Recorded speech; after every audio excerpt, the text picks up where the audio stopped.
Hello everyone, అందరూ ఎలా ఉన్నారు? బాగున్నారా అండి? నేను ఈరోజు మీకు బేబీ ఫుడ్స్లో ఆలుగడ్డ కర్రీని చూపించబోతున్నాను. కావాల్సిన పదార్థాలు: ఆలుగడ్డ లేదా బంగాళదుంప, పీల్ చేసుకున్న టమాటో, పచ్చిమిర్చి ఇలాగే కట్ చేసుకోవాలండి. చిన్నపిల్లలకి కదా అలాగా కట్ చేసుకుంటే బాగుంటుంది, కారం ఎక్కువ దిగదు. ఇప్పుడు ప్రాసెస్లోకి వెళ్ళిపోదాం. స్టవ్ వెలిగించుకొని బాండి పెట్టుకొని ఆయిల్ పోసుకున్నామండి. ఇప్పుడు పోపు దినుసులు వేసుకుంటాం.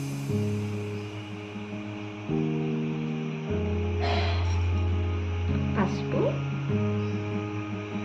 జీలకర్ర, ఆవాలు,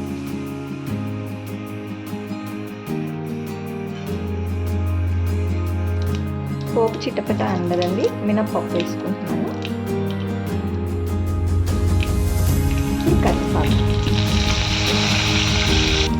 ఇప్పుడు పచ్చిమిర్చి అండి. పచ్చిమిర్చిని ఇలా కట్ చేసుకోండి, కారం ఎక్కువ దిగకుండా ఉంటుంది. ఇప్పుడు ఇంగుమండి. తాలింపు వేగిపోయిందండి. ఇప్పుడు టమాటా ముక్కలు వేసుకుంటాం. నేను ఆనియన్ వేయట్లేదండి. ఆలుగడ్డ కర్రీలో ఆనియన్ వేయకుండా వేసుకుంటే కొంచెం బాగుంటుంది.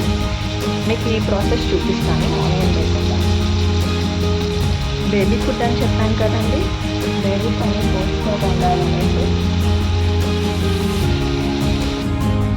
సాల్ట్ అండి. టమాటా త్వరగా ఉడకడానికి కొంచెమే వేసుకుంటాను, చూడండి. మళ్ళీ కర్రీలో వేసుకుందాం. నెక్స్ట్ వేసుకుంటామండి.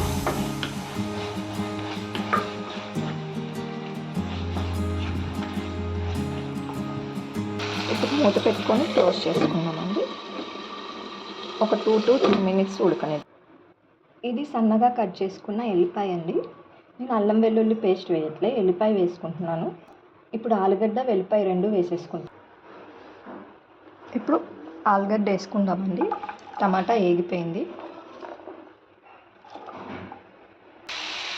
ఇదిగోండి మిక్స్ చేసుకుంటున్నాను. మీకు కావాలంటే పసుపు ఇప్పుడు కూడా వేసుకోవచ్చు కొంచెం. నేను ఇందాక తాలింపులో వేసుకున్నానండి. ఇప్పుడు కొంచెం పసుపు వేసుకుందాం. ఇదిగోండి, ఇప్పుడు మూత పెట్టుకొని ఒక 10 to 15 minutes ఉడకనిద్దామండి. ఇప్పుడు ఓపెన్ చేసుకొని చూసుకుందామండి. బంగాళదుంప ఉడికిపోయింది. వావ్, సాఫ్ట్ అయిపోయిందండి. ఇప్పుడు సాల్ట్ 1 స్పూన్, కొంచెం కారం,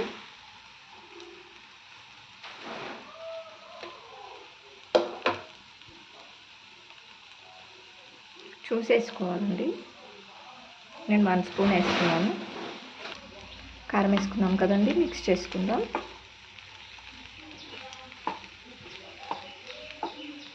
ఇది హోమ్ మేడ్ గరం మసాలా అండి, ఇంట్లోనే ప్రిపేర్ చేసుకున్నాను ఈ మసాలా. ఇది హాఫ్ స్పూన్ వేసుకుంటున్నానండి. మిక్స్ చేసేసుకున్నామండి. మిక్స్ చేసుకొని మూత పెట్టుకొని క్లోజ్ చేసుకుంటాం. మీకు గరం మసాలా లింక్ కావాలంటే డిస్క్రిప్షన్లో కానీ కామెంట్ బాక్స్లో కానీ మెన్షన్ చేస్తానండి. కర్రీ రెడీ అయిపోయిందండి, చూద్దాము. కర్రీ రెడీ అయిపోయిందండి. ఇప్పుడు సన్నగా తురుముకున్న కొత్తిమీరతో గార్నిష్ చేసేసుకుందాం.